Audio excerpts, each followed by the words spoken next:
ये बात सही है कि आप नरेंद्र मोदी के सबसे बड़े क्रिटिक हैं।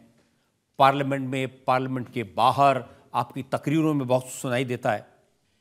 लेकिन नरेंद्र मोदी के जो विरोधी बाकी नेता हैं वो उस पर यकीन नहीं करते। तेलंगाना में राहुल गांधी गए थे तो उन्होंने कहा मोदी के हैं दो यार, ओवैसी और केसीआर। तो मेरा मानना यह है कि मोदी का है यार, वो है राहुल गांधी। मैंने कहा था ये ओवैसी मध्य प्रदेश में नहीं था, ओवैसी छत्तीसगढ़ में नहीं था, कैसे जीत गए वहां पर? आपने जिताया, आपने सौदा कर लिया क्या मोदी से? एक दिन आप सर एक प्रोग्राम ऐसा करिए कि मैं यहाँ कटहरे में बैठे रहूं और वहां पर ये तमाम मेरे दूसरे पार्टी के विरोधी खड़े हो जाए, बैठ जाएं। मैं आपको बता रहा हूं 10 मिनट नहीं बैठ पाएंगे मेरे सामने लोग। 306 सीट पर बीजेपी जीतती है और हम लड़ते हैं सिर्फ 3 लोकसभा की सीट। हैदराबाद की आवाम को सलाम, बीजेपी को हराया। औरंगाबाद में 21 साल के शिवसेना के एमपी को औरंगाबाद की आवाम ने इम्तियाज जलील को अपना एमपी बनाया। किशनगंज लड़ते हैं, किशनगंज में हम 3 लाख वोट लेते हैं। कांग्रेस का उम्मीदवार 3.5 लाख वोट लेता है, एक ही सीट जीती है गठबंधन। चलिए 3 ही हो गए। भाई मोदी कैसे जीते 306? इसका जवाब नहीं देते।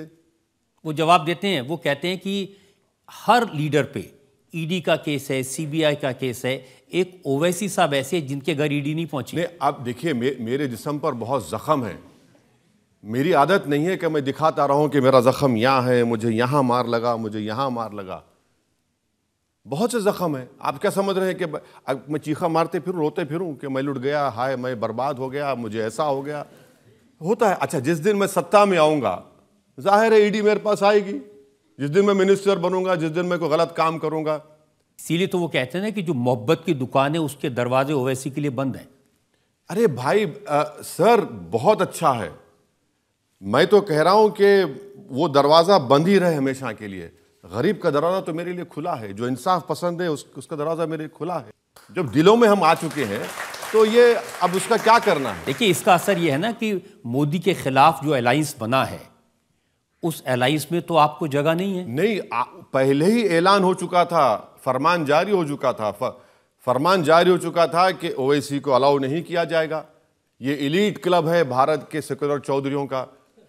तो मैं क्या करूं? मैं तो ट्विंकल ट्विंकल लिटिल स्टार हूं, मैं कहां जाऊं वहां पर? तो मैंने जिंदगी में यही सीखा है कि आपको दरवाजा तोड़कर घुसना पड़ेगा। मैदान ऐसा ही बनाएगा, जाएंगे। नहीं बुलाना चाहे तो मैं क्या करूं? मगर एक बात सुनिए, यूपीए की सरकार में 2004 से 2012 में अच्छे थे। जब कम्युनिस्ट पार्टी छोड़कर चले गई थी, कम्युनिस्ट पार्टी अडवाणी साहब के साथ वोट दिए मनमोहन सिंह के खिलाफ। असदुद्दीन ओवैसी मनमोहन सिंह के लिए वोट दिया जब मैं दूध का दुल्हावा था। अब देखिए अचानक अब कितना बदल गया माहौल।